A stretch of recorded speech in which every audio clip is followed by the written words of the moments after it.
Hola, ¿qué tal? Soy Pablo Gil y hoy quiero hablaros de un tema que cada vez me llama más la atención y que se llama el síndrome FOMO.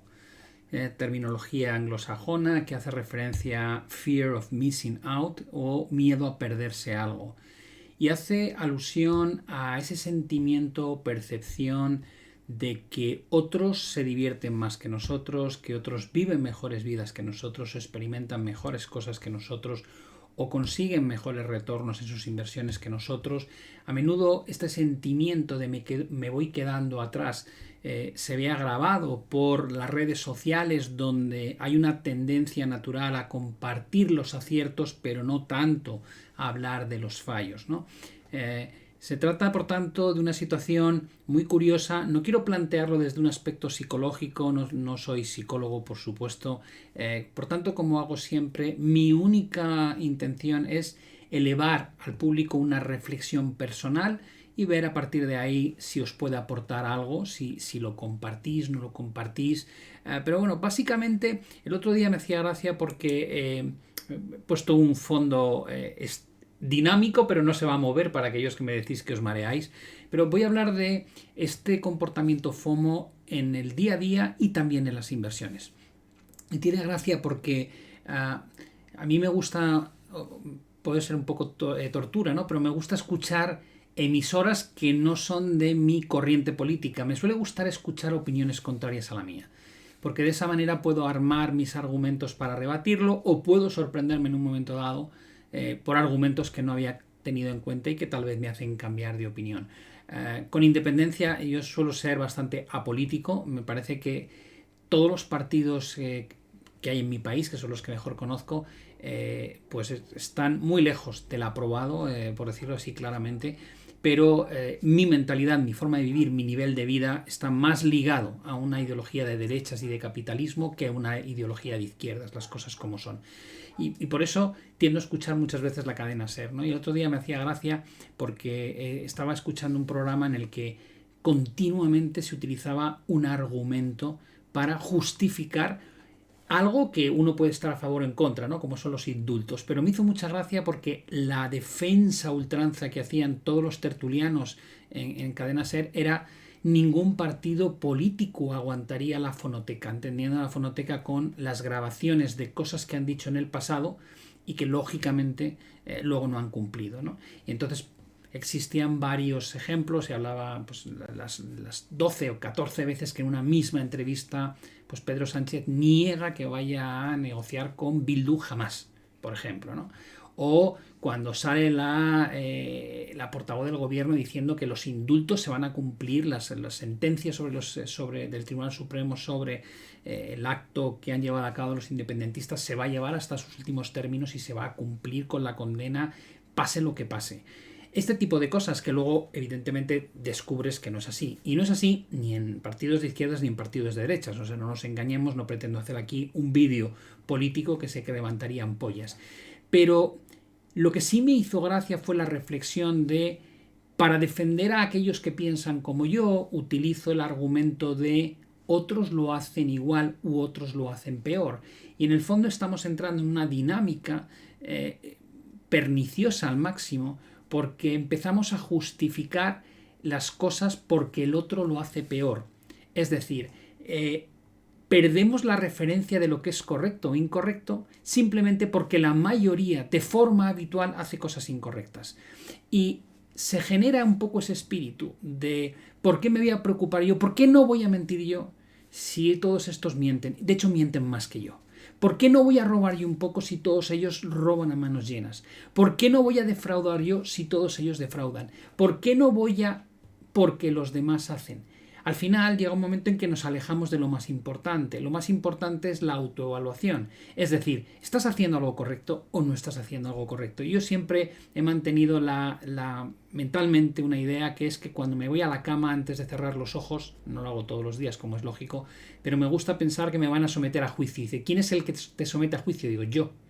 Yo soy el que me someto a juicio. Yo hago un pequeño repaso rápido de mi día y pienso cómo has actuado, qué es lo que has hecho, qué es lo que no has hecho, de qué te arrepientes, qué habrías cambiado. nadie va a conocer la sentencia. Es algo totalmente personal que no sale de mi cabeza. Por tanto, no tiene repercusiones externas. Pero sí me ayuda a saber si estoy siguiendo el camino de la rectitud, si estoy siguiendo el camino del equilibrio, del raciocinio, de la lógica, o si por el contrario estoy justificando mis acciones en lo que podríamos llamar el comportamiento no correcto de la masa. Es decir, me congratulo de hacerlo menos mal que el resto. Creo que es una forma tremendamente superflua de ver la vida. Si simplemente intentas ser un poquito menos malo que el de al lado, no quiere decir que seas bueno. En temas políticos, creo que hace mucho tiempo se oye una y otra vez el concepto de y tú más. Y digo, me da igual y tú más. Si tú lo haces mal, lo haces mal. Me da igual que el de al lado lo haga peor. Da la sensación de que ya no se molestan en excusarse por hacer las cosas mal. Simplemente el trabajo consiste en extraer una situación donde el de al lado lo haya hecho peor para quedar como directamente salvado de la condena. Es completamente absurdo. Si lo pensáis bien, es ridículo. Es decir, es como yo robé 10, pero él 20. Como él robó más, yo no he robado, ¿no? Digo, perdona, tú eres tan culpable como él. Has robado menos cantidad, pero eres igual de culpable. Y estamos infiriendo en este tipo de conductas de una manera cada vez más repetitiva. Yo lo veo mucho también en los jóvenes, ¿no? Un poco la sensación de, pero ¿por qué quieres esto? Porque todos mis compañeros lo tienen. Digo, bueno, ¿te has parado a pensar si tiene lógica que tus compañeros lo tengan? No, simplemente como ellos lo tienen, doy por hecho que como la mayoría lo tiene es normal, es correcto, y por tanto que no lo tenga yo supone un agravio comparativo. Digo, vale, pero es que lo primero que habría que valorar es si tal vez lo que la mayoría está haciendo o está consiguiendo en este momento tiene sentido o es una auténtica aberración a la cual me quiero sumar como uno más. Creo que esta falta de criterio, esta falta de pérdida o la pérdida, digamos, de foco respecto a si mi forma de actuar es correcta o si por el contrario simplemente sigo a la masa. Ya explicaba en el vídeo anterior que yo no quiero ser oveja, que no es que quiera ser la oveja negra del rebaño, es que no quiero ser oveja. Y todo este comportamiento al que hago referencia es ser oveja y ser oveja blanca. Es decir, quiero ser como todos los demás. ¿Por qué? Porque la industria que tenemos, por ejemplo, en redes sociales, invita a pensar que el resto de las ovejas blancas son muy felices, que a todos les va muy bien. Y aquí llegaríamos un poco al síndrome FOMO llevado a lo que es las inversiones, ¿no? Y lo hemos visto aparecer con múltiples caras y múltiples facetas. Me hace gracia cuando hablo con mis hijos y me dicen, es que bueno, lo que estamos viviendo ahora es algo que no se había producido antes. Digo, vamos, por favor, ¿cómo que no se había producido antes? Cuéntaselo al holandés hace 300 años que compraba tulipanes y pregúntamelo a mí qué hacía en el año 99 comprando compañías relacionadas con Internet que multiplicaban por 10, 15 o 20 veces en cuestión de pocos meses. ¿Sabíamos valorarlas? Sí. ¿Las valorábamos bien? No. ¿Por qué? Porque todo el mundo estaba ganando mucho dinero con ese tipo de empresas. Justificar que era un disparate no tenía el apoyo de lo que ocurría en el mercado, porque en el mercado cada vez subía más. Por tanto, al final, el que de alguna manera intentaba sentar las bases del raciocinio a lo que estaba ocurriendo, se le tachaba de, mira, es que este no ha comprado. Es el tonto. El tonto es ese que va detrás de la masa, ese que se siente que los demás están mejor, viven más, viven experiencias mejores que nosotros, ganan más dinero que nosotros. Por tanto, no solamente esa persona no participa de lo que hace el rebaño, sino que el rebaño se jacta y se ríe de que esa persona no está incluida en el grupo de aquellos que están disfrutando del éxito de haber sabido tomar una decisión que en ese momento parece adecuada.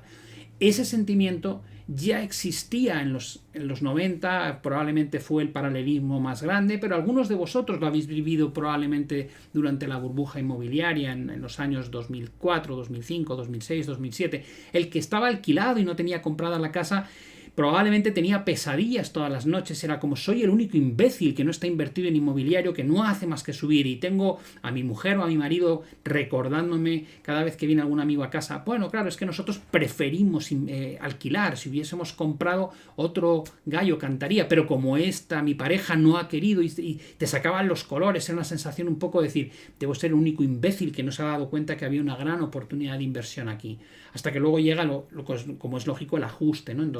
En 2009 en adelante, o en el año 2001 y 2002, y entonces descubres que todo ese rebaño que estaba jactándose de la maravilla, de lo que estaban haciendo los visionarios que eran, pues efectivamente hay varios visionarios que son capaces de montarse en esa ola y bajarse a tiempo, pero la mayoría de las ovejas se despeña por el precipicio porque no saben salirse, sino que siguen cargando inversiones sobre algo que se ha dado la vuelta hasta que pierden prácticamente todo lo que han invertido o una parte importante de lo que han invertido. Como decía, cuando hablo con mis hijos o gente en el entorno de los 20 años, surge mucho este tema. Digo, la apetencia que tenéis por las criptomonedas o que habéis tenido por las criptomonedas viene del reclamo del retorno que ofrecen las criptomonedas. Uno de los puntos donde se convirtieron en un activo súper comentado en las redes sociales y en los telediarios fue en 2017, cuando cotizaban a 19.000 y pico. ¿Por qué? Porque acababan de marcar prácticamente cerca de sus máximos históricos, y básicamente el que tenía las criptos era el genio, y el que no tenía Bitcoin u otras criptos era el que no se había enterado de qué iba la película. Hace poco tocábamos 64.000 y de nuevo había muchos periodistas preguntando por el tema de Bitcoin, por el tema de Ethereum, etcétera, etcétera.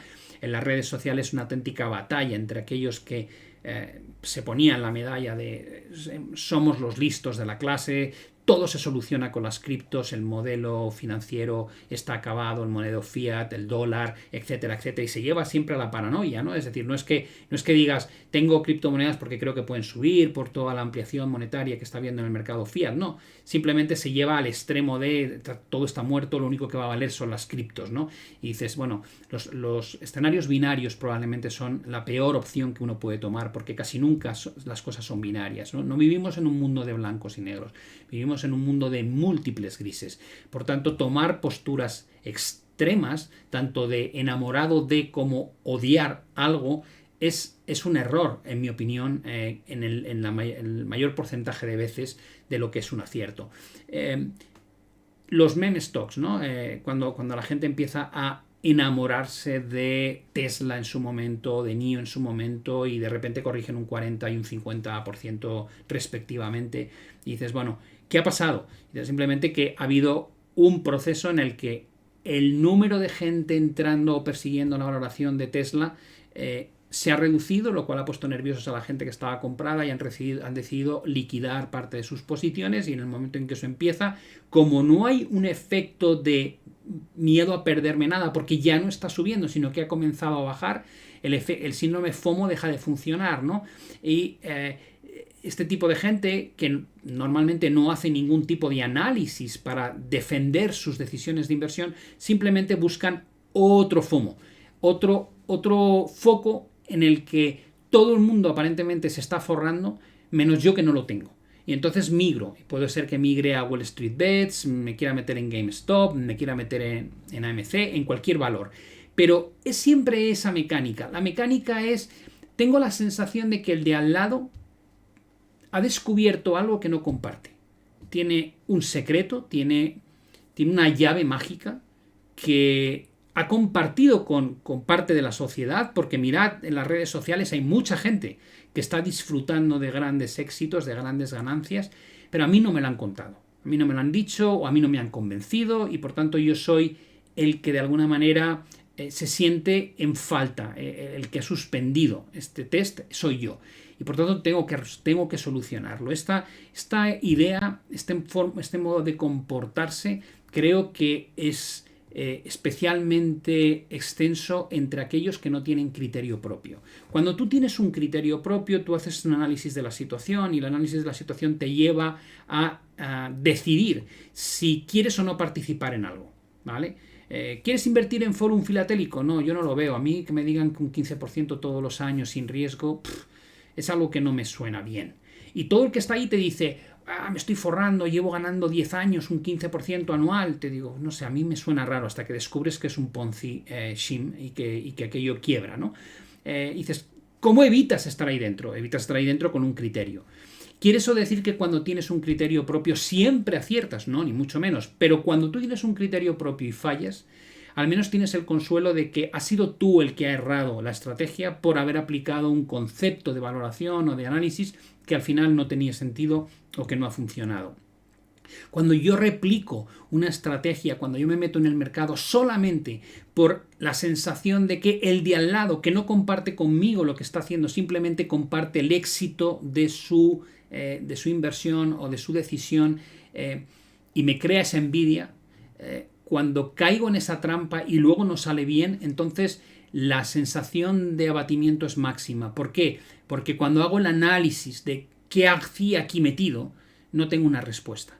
Simplemente me metí porque el resto de las ovejas iban balando en aquella dirección y evidentemente decidí que era lo correcto. Pero no había ningún argumento detrás que pudiese justificar mi toma de decisiones. Y aquí llegamos al punto clave. Hay veces que participar de un síndrome FOMO genera ganancias. ¿Por qué? Porque las tendencias en parte se sustentan en este sentimiento.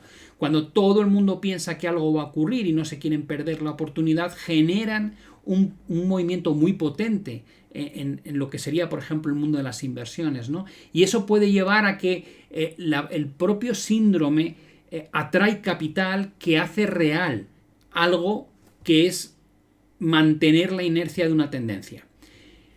¿Quiere eso decir que nunca te montas en una tendencia? No, quiere decir que no debes montarte en una tendencia por el síndrome FOMO, debes montarte en una tendencia porque los argumentos que hay detrás de una tendencia, da igual en qué activo sea, sean argumentos de peso y muestren que el potencial que tiene ese activo compensa el riesgo de asumir un posicionamiento o inversión. Eso es lo que quiere decir. Pero no tener analítica o análisis realizado individual sobre cada uno de los procesos inversores que llevas a cabo con tu dinero es un riesgo muy elevado. Y la única manera de justificar no hacer eso es que uno deduzca que no tiene capacidades personales para hacer ese análisis y lo que haga sea un outsourcing de ese proceso de análisis en alguien que sí tiene experiencia. Es decir, yo no soy capaz de decidir si quiero estar invertido en bolsa, en bonos, en inmobiliario o en un momento dado en divisas, y entonces voy con mi dinero a un fondo donde un profesional acreditado me dice que cobrándome una comisión X va a tomar esas decisiones por mí, gestionando el patrimonio de la mejor manera posible. En ese momento no hay problema, estás de alguna manera dejando en manos de un tercero la capacidad de tomas de decisiones porque él está mejor formado y tiene mejor criterio que tú. Pero esa decisión en sí es un criterio muy válido. Tú mismo has dicho, yo no estoy en disposición de ofrecer un análisis tan completo y tan bueno como la de un profesional y por tanto prefiero que lo haga alguien, un tercero por mí.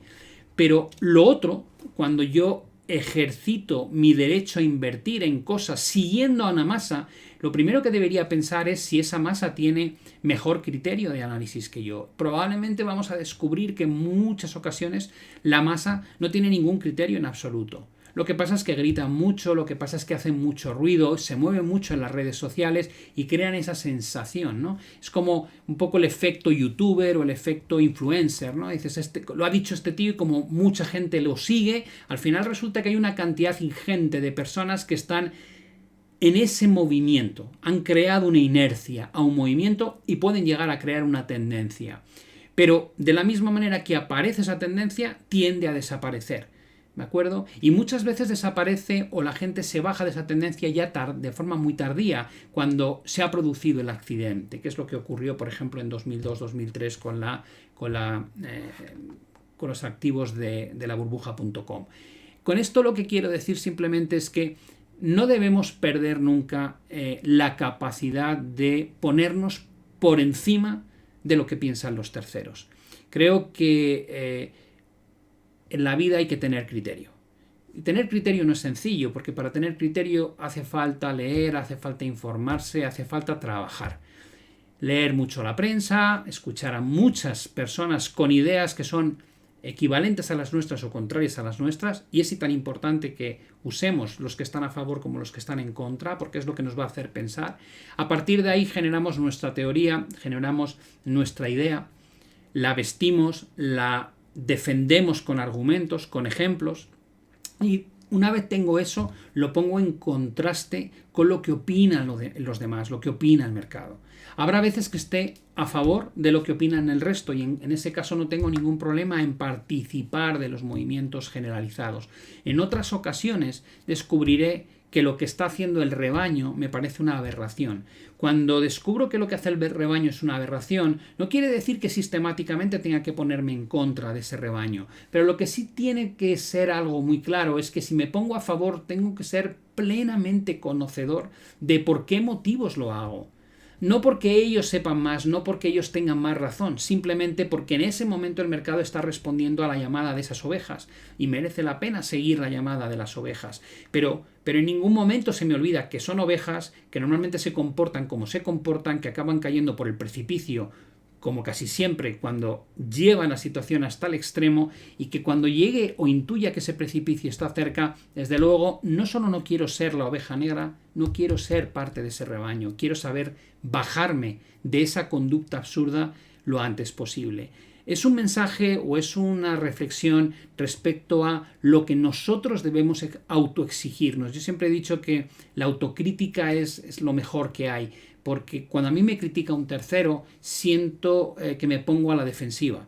Pero cuando me autocritico yo, no me pongo a la defensiva. Simplemente soy bastante cruel. A veces digo que pareces tonto, no te enteras, cómo has podido cometer semejante estupidez. Vamos, es la cuarta vez que te pasa lo mismo. Si me lo dijese un tercero, probablemente estaría buscando los argumentos para rebatirlo. Cuando me lo digo a mí mismo, normalmente me pega muy profundo y pienso, sí señor, la verdad es que me he equivocado de cabo a rabo, a ver si aprendo esta vez y la siguiente no me pasa.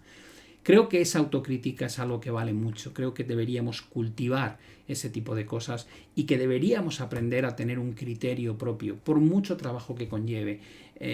Las personas que tienen criterio propio normalmente marcan una diferencia, y cuando te las encuentras en la vida lo notas muy rápido. Cualquier conversación es enriquecedora, lo quieres tener dentro de tu grupo de amigos, es a la persona a la que a lo mejor le consultas cuando tienes dudas. El resto de la gente, en el fondo, piensan casi todos lo mismo, suelen escuchar siempre a aquellas voces que apoyan sus ideales, no los contradicen, es decir, que el que es de izquierdas escucha radios de izquierdas, el que es de derechas escucha emisoras de derechas o lee periódicos de derechas, el que es muy alcista en el mercado lee a otros que son muy alcistas en el mercado y no quieren escuchar las voces de los que avisan que hay un problema, y viceversa. Es una conducta de conformismo, es una conducta de a mí déjame en paz, que vivo muy bien siendo del grupo, siendo de ese rebaño y no teniendo que cuestionarme las cosas. Bueno, pues la reflexión de hoy iba un poco en esta línea. Qué bueno es cuestionarse las cosas de los demás y cuestionarse las cosas de uno mismo. Es la única forma de crecer como persona, es la única forma de intentar optimizar nuestras decisiones una y otra vez. Da igual si se tratan de decisiones relacionadas con las inversiones, relacionadas con la vida, relacionadas con las relaciones personales o con cualquier otra cosa. Tenemos que cultivar esa capacidad de tener opinión propia. Y lo digo en un mundo en el que cada vez se nos trata más como a borregos, ¿no? Hemos ya hablado hace mucho tiempo con vosotros del futuro que nos espera, cómo las élites parece que lo quieren controlar todo. Cada vez les gusta más decidir lo que podemos hacer, lo que podemos decir, dónde podemos ir, cómo podemos ir. Y hay un momento en que uno, cuando tiene criterio propio, mira alrededor y piensa, es que nadie va a decir nada, es que nadie se va a quejar, es que nadie se da cuenta de lo que está pasando, que hay que levantar la voz. Yo cuando veo a los políticos en el resumen del telediario muchos de los días, de verdad hay veces que incluso estando con mis hijos pego un grito y digo, pero ¿cómo pueden ser tan paquetes? ¿Pero cómo pueden ser tan inútiles? O sea, le está echando en cara algo y no se molesta en contestarlo, simplemente ataca con otra cosa. ¿Pero qué clase de político es ese? Haz frente a tu crítica. Si te están llamando al orden porque hace un mes decías una cosa y has cambiado drásticamente de opinión y por tanto has mentido a tu electorado, di por qué. Justifícalo, no digas y tú has mentido más, pero ¿qué clase de defensa es esa? Entonces, de verdad, es un mensaje para despertar, es un mensaje de empecemos a no aceptar las cosas porque nos las digan. Exijamos argumentos, exijamos explicaciones. Y hay que hacerlo en todo, hay que hacerlo cuando vas al médico, hay que hacerlo cuando vas a Hacienda, hay que hacerlo cuando vas al colegio a hablar con un profesor con tus hijos, hay que hacerlo cuando ves política, hay que hacerlo cuando inviertes, hay que hacerlo en tu día a día. Y es algo que estamos perdiendo y nos estamos aborregando. No sé si el término existe, pero por si acaso. Sí, cada vez somos más borregos, cada vez somos más manada, cada vez somos más ovejas. No quiero liarlo más, no quiero dejarlo por más tiempo. Como siempre, invitaros a que si os ha gustado esta reflexión, le deis al like. Ya sabéis que si ponéis comentarios intentaré responderlos en los próximos días. Disfrutad mucho del fin de semana, que descanséis y nos vemos en la próxima entrega. Un saludo y muchas gracias a todos por seguir participando de este canal. Hasta la vista.